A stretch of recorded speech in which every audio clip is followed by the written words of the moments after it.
Hey tout le monde, Alicia, hey, up in here. Let's go pour une nouvelle semaine de What's Up Pod. Ok, votre rendez-vous du lundi au vendredi à partir de 20h sur YouTube et un peu avant sur les plateformes de streaming. Voilà, Yo Girl vous tient au courant de tout ce qui se passe dans le game hip-hop féminin et bien plus. Et des fois, je raconte un peu ma vie parce que voilà, il y a des sujets quand même à large spectre, il faut le dire. Et si vous nous suivez pas ou si vous nous suivez quand même depuis une bonne semaine, là on est en plein dans le report du procès de Megan Thee Stallion et Tory Lanez, parce que voilà, c'est le fameux procès qu'on attend depuis plus de 2 ans et demi. Donc là, chaque jour, il y a un petit peu la mise à jour du procès, parce que bah, forcément, le procès dure... je crois qu'ils veulent donner un verdict pour avant Noël, donc le 22 décembre, donc d'ici vendredi. Après, à voir s'ils vont réussir à délibérer ou pas, parce que bah, pour ceux et celles qui suivent le case depuis le début, comment dire qu'on est très très loin, très très loin, très très loin d'avoir un résultat définitif. Voilà. Désolé, ma voix est un petit peu plus rauque que d'habitude, mais parce que comme vous le savez, il y a eu la Coupe du Monde ce dimanche. Comment dire que Yo Girl a crié comme Never, Kiki is the best, vive le 93, vive l'Île-de-France, vive Bondy, excusez-moi. Voilà, je suis née à Bondy, ok, hôpital Jean Verdier si jamais. Du coup, non, voilà, on valide, désolé. Bref, en tout cas, c'était vraiment un match de ouf. C'était la finale qu'on méritait, tu vois, c'était la finale qu'on méritait et pour moi les tirs au but ne comptent pas. Donc pour moi, 5-10 minutes de plus dans le match, du vrai match en mode temps de jeu et on gagnait. C'est tout ce que j'ai à dire. Bref, remontada, t'as peur, ça se cherchait et Kiki's de best. Bref, donc désolé, je m'égare. Tout ça pour dire que oui, je pense que là par rapport au procès à Tory et Meghan, si vous n'avez pas suivi, bah, on est très très loin d'avoir un coupable, on est très très loin de comprendre ce qui se passe. Il y a que des rebondissements et je vous cache pas qu'aujourd'hui il va y avoir encore des rebondissements. Peut-être que la vidéo va être un peu plus courte que d'habitude parce qu'il n'y a pas plus de nouveautés que ça, mais il y a quand même 2-3 trucs où tu te dis ah ouais mais là on est vraiment vraiment vraiment dans une série, dans une telenovela. Voilà, là, nous sommes dans une telenovela. On a quitté Netflix, parce que Netflix, toutes les séries ne sont pas forcément bonnes, tu vois, tous les films et tout. Mais là, non. Franchement, non, voilà, je vais pas parler. Bref, donc pour ceux et celles qui n'ont pas suivi, tous les WhatsApp Pod précédents et les vidéos précédentes, pour ceux qui me regardent sur YouTube, sont disponibles. Vous avez qu'à prendre le procès jour 1, et puis après c'est marqué Day 2, Day 3, Day 4. Et aujourd'hui, du coup, on va faire le Day 5 qui correspondait à vendredi. Parce qu'avec le décalage horaire, comme je vous l'ai expliqué la dernière fois, on a toujours un petit jour de décalage. Et le temps, moi aussi, que je me renseigne un petit peu sur tout ce qui se passe. Parce qu'il faut aller prendre des informations sur Twitter sur 2-3 personnes. Il faut aller prendre des informations sur Instagram sur 2-3 personnes. Il faut aller reprendre des informations. Enfin bref, voilà. Et le temps que je fasse mon petit report, mon petit mash-up là, un jour de décalage, ça me va très bien. Bref, sinon à part ça, comme d'habitude, cet épisode vous est présenté par rarebootleg.com. Mais là, désolé, Rare Bootleg, sponsor ou pas sponsor, on va aller vite dans le vif du sujet parce que j'avoue, j'ai trop tergiversé sur cette introduction. Bref, alors, Dessin qui était vendredi dernier. Alors déjà, première chose que j'ai à vous dire, je vous avais parlé de ce fameux enregistrement d'un témoignage de Kelsey qu'elle avait fait au mois de septembre dernier, qui dure un peu plus de 80 minutes, et que de base, le jury n'était pas sûr de vouloir valider la lecture de ce témoignage en plein dans le tribunal, etc. Bah, au final, ça a été chose faite. Au final, le jury a décidé de bien vouloir accepter ça de la part de la procureure. Pourquoi ? En fait, pourquoi l'accepter ? Parce que bah, la partie de la défense de Tory avait grave... comment on dit ça ? Descendu, enfin négligé, mais remis en question en fait la véracité ou le fait que le côté du procureur était grave. Enfin, en gros, ils ont dit ouais, votre côté il est gravement cal, vous appuyez sur rien, vous n'avez pas vraiment de preuves. Enfin voilà quoi, ils ont trop parlé, donc après la juge elle a dit bon vas-y, Biskin là ils sont en train de se faire taper, donc je vais leur accorder la 80 minutes. Donc résultat, c'est ce qui s'est passé vendredi, ils ont lu. C'est vraiment le gros de cette journée-là. Le gros de cette journée, c'était d'écouter et de décortiquer le témoignage de Kelsey. C'est 80 plus minutes là de témoignage qu'elle a enregistré au mois de septembre. Donc, il faut savoir que dans ce témoignage, bah, comme disait la procureure pendant toute la semaine, bah, on voit que Kelsey se rappelait vraiment un petit peu de tous les faits, qu'elle donnait grave des détails dans la cassette, en l'occurrence que à la soirée, il y avait OBJ, Odell Beckham Jr., le joueur de NFL. Il y avait une pote à elle, un autre gars à elle, Corey Gambles. Il y avait. Je sais plus. Enfin bref, voilà. Elle cite les noms des gens présents. Elle dit que Kylie avait 6 gardes du corps à l'entrée qui fouillaient, que c'était grave sécurisé. Enfin, elle donne des détails de ouf en fait. Voilà, des détails que même là, pendant le tribunal, elle donnait pas. Elle a dit que Meghan avait inventé cette histoire de sandales pour aller chercher Tori, mais qu'en vrai, il n'y avait pas vraiment de sandales. On l'entend dire aussi que justement, Meghan, quand elle est re-rentrée dans la maison pour récupérer cette sandale et qu'au final, elle est revenue avec Tori, il y a ce fameux conducteur qui s'appelle Kwan qui l'avait accompagnée à l'intérieur. Et quand en fait ils sont revenus, non seulement Meghan a dit ouais, Kylie nous a jetés, etc. Mais Kwan avait aussi dit ouais, ils se sont embrouillés à l'intérieur, ça a commencé à partir en fight, blablabla. Bla, bla, bla, à cause du coup de la jalousie de Meghan par rapport au fait que Kylie flirte avec Tori. Donc en fait, je pense que s'il y a bien une partie sur laquelle ils s'entendent tous, c'est cette fameuse partie de la soirée de Kylie, etc. Genre là, franchement, on l'a entendu, re-entendu, re-machin. Bon, on a compris. Tu vois, oui, voilà, ils avaient une relation, histoire de jalousie, c'est parti en embrouille. Tori, il a cherché Meghan et Kelsey en disant, ouais, elle couche dans ton dos, blabla. Ça, tout ça, franchement, là, on a capté que sur ça, par contre, ils sont tous bel et bien d'accord. Donc, on va pas revenir sur le sujet. On a compris. C'est-à-dire que même moi, dans ma tête, je me dis, bon, ok, appeler Kylie Jenner ou Corey Gambles à la barre en témoignage pour confirmer quoi. C'est bon, on a compris, là, ça fait 5 jours qu'on nous le répète. Ils vont nous confirmer quoi. Ah oui, c'est vrai, à la soirée, je les ai vraiment virés. Oui, c'est vrai, à la soirée, ils étaient bourrés, ils sont embrouillés. Oui, c'est vrai, Meghan, elle était un petit peu bizarre et tout. Ça se voit qu'elle était jalouse de moi parce que Tori me parlait. Enfin, tu vas rien apporter, frérot, donc voilà. Bref, après ça, ce n'est que mon avis. Donc, une des nouveautés qui a été su, c'était qu'il y a Roc Nation dans la sauce maintenant. Donc oui, Roc Nation, le label de Jay-Z, ceux qui managent Megan Thee Stallion depuis un petit moment maintenant. Roc Nation est dans la sauce. Faut savoir qu'en fait, avant qu'il y ait cette embrouille là qui explose là, Roc Nation allait signer Tory. En fait, il y avait un deal sur la table avec Tory qui s'est pas fait et qui n'a pas abouti avant l'affaire. Et comme par hasard, juste après, t'as Megan Thee Stallion qui est devenue artiste chez Roc Nation. Donc peut-être que il y a un petit peu une anguille sous roche, un truc de doublage, un truc comme ça. Mais il faut savoir qu'en tout cas, le blast de Roc Nation est sorti dans le tribunal. Énième nouveauté, ça c'est un truc de ouf. Et du coup, il y a plusieurs personnes qui ont dit mais ça explique pourquoi Kelsey là, elle est en train de faire l'amnésique et qu'elle a commencé à changer sur nous. Faut savoir que le compagnon de Kelsey, faut que j'arrête de dire du coup, que le compagnon de Kelsey avec qui elle a un bébé, etc. C'est un gros manager connu à Houston, dans le Texas, et il est chef exécutif dans le label 1501 et il est manager de Erika Banks. Donc je vous fais une petite piqûre de rappel. 1501, c'est qui ? C'est le tout premier label de Megan Thee Stallion qui l'a fait péter, avec qui elle est en beef. Carl Crawford, tout ça. Ah, il nous doit encore un album en beef, machin. Ils me doivent de l'argent, je sais pas quoi. Vous voyez, tout ça, là, cette histoire de label, si jamais vous ne voyez pas du tout de quoi je parle, j'ai fait plusieurs vidéos dessus. Donc, ceux du podcast, ceux qui m'écoutent en audio, je vous invite à aller les voir sur YouTube. Et YouTube, vous connaissez déjà le chemin. Bref, 1501.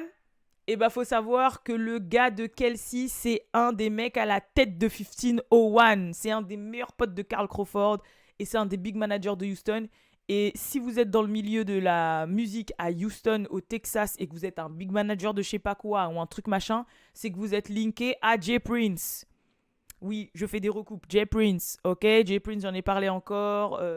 Il y a toute une histoire. J'en ai parlé récemment par rapport aux implications dans le décès récent de Takeoff, etc. Grosse tête, liqué à Drake. Bref, voilà, un gars de la street, un papa de la street qui a qui impose son power de manière assez comme dans Power, la série. Voilà. Et du coup, les gens commencent à dire « Ah ouais, d'accord, maintenant on sait pourquoi Kelsey est contre Meghan de ouf là dans ses propos et que bizarrement depuis peu, elle a été touchée par l'amnésie Et quand il s'agit de descendre Meghan, elle y va à fond. Et pour ce qui est de descendre Tory, elle reste dans des faits ou sinon dans de l'amnésie. Mais parce qu'en fait, je vous rappelle que Meghan est en bif avec 151 de ouf. Et là, le gars, le baby daddy, le gars, le compagnon, le fiancé, le mari, le ce que vous voulez de Kelsey, c'est un des chefs exécutifs de 151. Manager de Erika Banks. Tout ça, tout ça. Mais c'est sûr et certain qu'elle ne va pas du tout, mais pas du tout, root for Meghan. Mais là, mais c'est sûr. Mais c'est évident.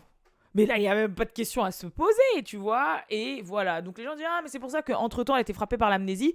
Sauf que ça tient pas trop debout, ce truc-là, parce que quand elle a fait sa déposition au mois de septembre, son baby daddy était avec elle, en fait. Enfin, son gars était avec elle. Et je pense pas qu'il est chef exécutif de 151 que depuis 2 mois. donc voilà.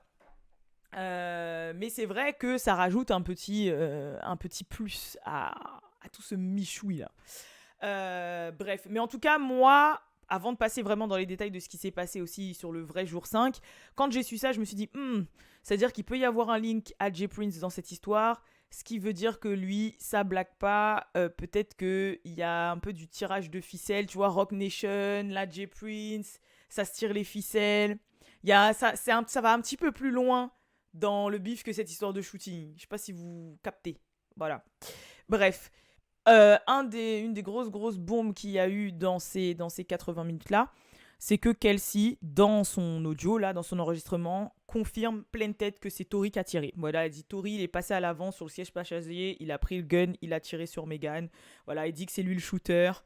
Et on va dire que sa version, elle corrèle un peu plus, quand même, la version que Meghan a racontée lors de son témoignage il y a quelques jours. Maintenant, là, on va rentrer dans les choses où je vous dis c'est vraiment niveau série. Quand je vous dis série, c'est vraiment niveau série. Vous allez me dire, ok, là, c'est bien beau, mais vous étiez 4 dans la voiture. Vous parlez de Kwan, là, le garde du corps de Tory, je sais pas quoi. Le mec, en plus, comme c'était le conducteur, il était à jeun. Garde du corps, forcément, il était à jeun. Il était pas bourré. Lui, il a assisté à toute la scène. Where is this nigga? Genre, où est-ce qu'il est? Where it is? Ok? Genre, faites, appelez-le, lui, à la barre. C'est un des témoins potentiels. Kelsey, vous l'avez ramené. Elle est restée 2 jours, 3 jours à la barre. Vous avez ramené Tory. Tory, il est tous les jours là. Meghan, vous l'avez écouté. Lui, où il est? Eh ben, faut savoir, mes gens, qu'il est fucking porté disparu. Voilà. Il a disparu. Il ne le trouve pas, il est introuvable ce mec. Donc là, il commence à avoir des missing persons, ok? Il commence à avoir des MIA dans la liste. Donc ils ont... je commence carrément à tout casser autour de moi. Donc ils ont quand même fait un mandat, etc. Enfin, ils l'ont convoqué il y avait plus de 2 semaines, je sais pas quoi. Enfin bref, en tout cas, le mec, il est introuvable. Voilà, c'est pour ça qu'il vient pas témoigner. Le mec a disparu. Donc là, vraiment, on commence vraiment à rentrer dans un scénario de série policier. T'as peur, on est d'accord? Ok. Deuxième personne qui a disparu, sauf qu'ils l'ont un peu retrouvé entre-temps, le garde du corps de Meghan. Lui aussi était convoqué pour comparaître parce que c'est à ce fameux garde du corps que 2 choses est arrivées. Que Kelsey a envoyé ce fameux message, genre en mode Help, Tory shot Meghan, 911, ce fameux texto qu'elle a envoyé, ce serait à lui. Et aussi parce que Tory, entre-temps, l'aurait appelé pour s'excuser. S'excuser de quoi, on ne sait pas, mais il l'aurait aussi appelé pour s'excuser. Donc, forcément, encore une fois, témoin potentiel, il est convoqué. Le mec a disappear. Pareil, il était introuvable, il a disparu. Jusqu'à quelques jours où, en fait, il a posté sur son Instagram qu'il était à la World Cup, enfin qu'il était à la Coupe du Monde de foot au Qatar. Et il a posté fièrement qu'il était en train de faire la sécu à la Coupe du Monde. Donc le mec était à Dubaï, le mec était au Qatar. Enfin, voilà, il était là-bas, loin. Et il a dit... Fuck le tournage, fuck le tournage, n'importe quoi. Fuck le procès. Lui, il a dit fuck le procès, vous n'allez pas me mettre dans vos histoires. Et il ne veut pas. Et si jamais lui, il témoigne, c'est en faveur de Meghan. Et il a fui. Donc on peut comprendre peut-être que là, encore une fois, il y a quelque chose qui se passe, qu'il ne veut pas soutenir Meghan, ou alors peut-être qu'il y a eu, je ne sais pas moi, pot de vin pour pas qu'il le fasse. Enfin bref, je sais pas. Encore une fois, je vous rappelle que souvent... dans le hip-hop, tout ce qui est garde du corps, etc., c'est quand même linké quand même à la rue. De toute façon, le hip-hop, ça vient de la rue. Donc, peut-être qu'il y a des gens qui sont quand même choqués. Ok, il y a une grosse partie très mainstream, économie, divertissement, etc., devant de la scène. Mais le hip-hop, ça vient de la rue. Le hip-hop, c'est afro-américain. C'est noir, ils ont leur propre histoire avec leur propre code. Et du coup, souvent, oui, voilà, les gardes du corps, etc., sont liés à tout ça. Et j'avoue que quand t'as des noms comme Jay Prince, etc., qui sont mélangés, Jay-Z et tout, qui sont mélangés à cette sauce-là, voilà. Franchement, on te donne peut-être un petit milli en disant tu ne vas pas aller au tribunal. Ou sinon, tu vas plus revoir ta mère et ta sœur. Tu vas, bon, salut tout le monde, je me casse à Dubaï. Tu vois, genre, vous voyez ce que je veux dire? Alors attention, ce n'est que mon avis. Et heureusement que je parle français, sinon merde, tu vois, je serais dans la merde. Mais je donne que mon opinion, dans le sens où, voilà quoi, c'est bizarre que les deux gardes du corps, les deux témoins clés, les deux, ils... Non, voilà. Que ce soit celui de Tori ou celui de Meghan, non. On n'est pas là. On a disparu. Je vous ai dit, vraiment, ça relève vraiment d'une série. Maintenant, autre fait très chaud qui pourrait jouer vraiment à la faveur de Tori qui est arrivé pendant ce fameux procès. Ils ont convoqué les criminologues à la barre. Les criminologues, donc c'est ceux qui ont fait les tests ADN, nanani, nanana, tout le bordel. Et ils en ont convoqué deux. Ils ont convoqué le criminologue de la police de Los Angeles. Donc voilà, celui qui est côté procureur, on va dire ça, celui qui représente l'État de Los Angeles, de la Californie. Et ensuite, ils ont convoqué le criminologue privé engagé par la défense de Tory Lanez. Et il faut savoir que les deux ont le même résultat. Donc, les 4 douilles de balles ont été retrouvées sur les lieux du crime. Donc, il en manque une forcément, mais il y a 4 douilles de balles qui ont été retrouvées. Et ils correspondaient bien, les 4 douilles qui sont retrouvées correspondaient bien à l'arme trouvée dans le SUV, le 9 mm semi-automatique, tout le bordel là, voilà. Donc, on sait bien que ces balles ont été tirées par cette arme retrouvée dans la voiture. Mais bien évidemment, ils ont fait des tests ADN sur l'arme en question et sur le chargeur de balles. Et il faut savoir que les tests ADN sur le gun n'ont pas été concluants. C'est-à-dire qu'ils ont pu en ressortir rien de concluant. Ils ont, pareil sur le chargeur, ils ont fait des tests ADN.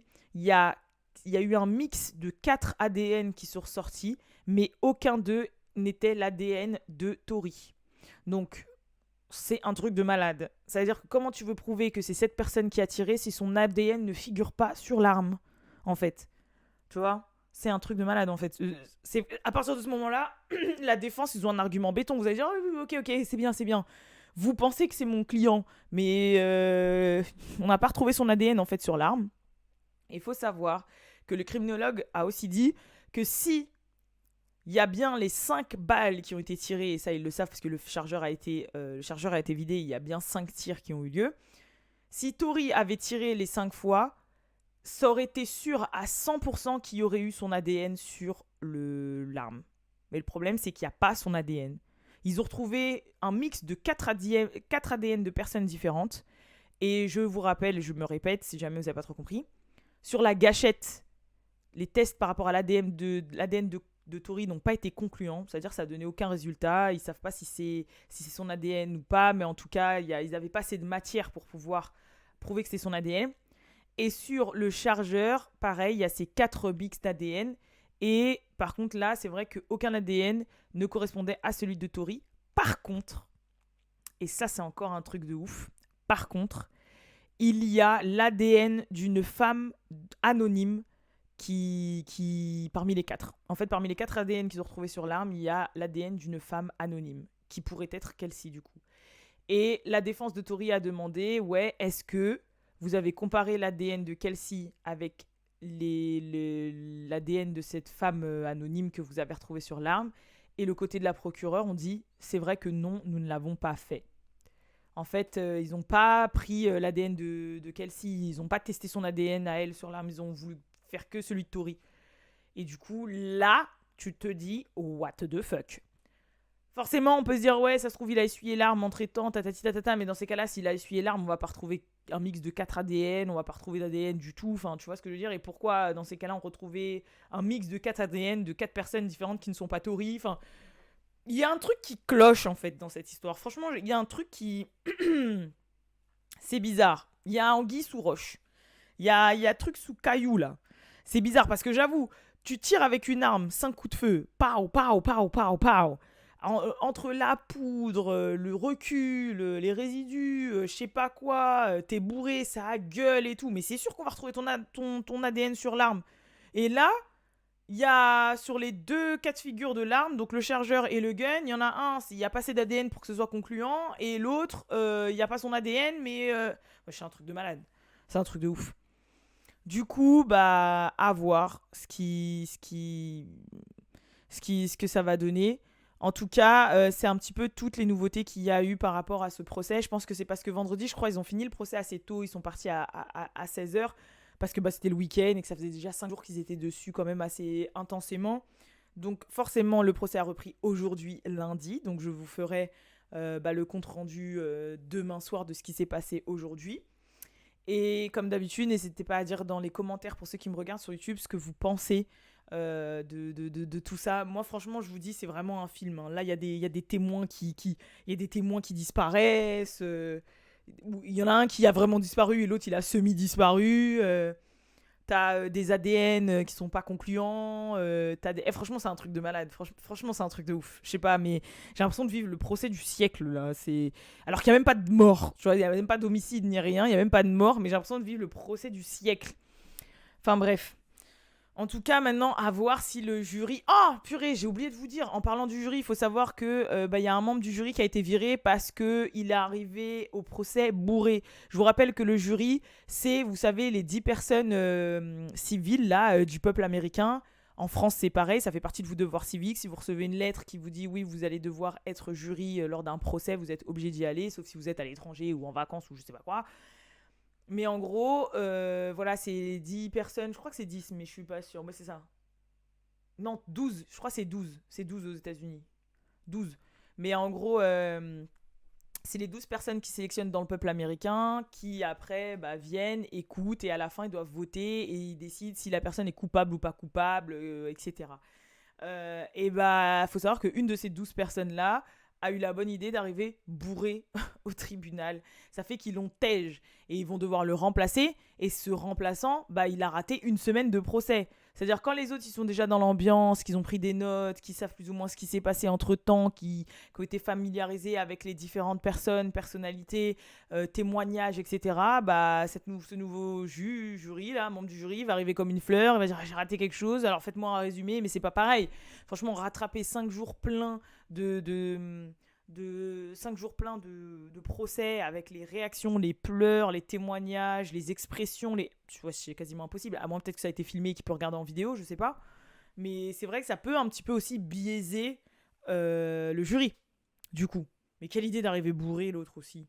Enfin bref, voilà, c'est pour ça que je vous dis, en fait, il arrive plein de petits trucs comme ça, plein de petits trucs bizarres, où on se dit, je sais pas, il y a quelqu'un qui doit tirer les ficelles, il doit y avoir quelque chose en background de gens qui se font un petit peu des pots de vin, Oh, il doit y avoir quelque chose un petit peu en background de gens qui se font des pots de vin, qui disent vas-y 1 million et t'effaces cette preuve, 1 million et tu dis que c'est pas toi 1 million et t'y vas pas.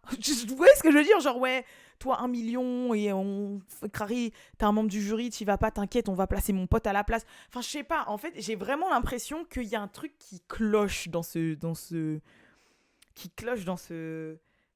procès. Et que je sais pas, je suis complètement flabbergasted.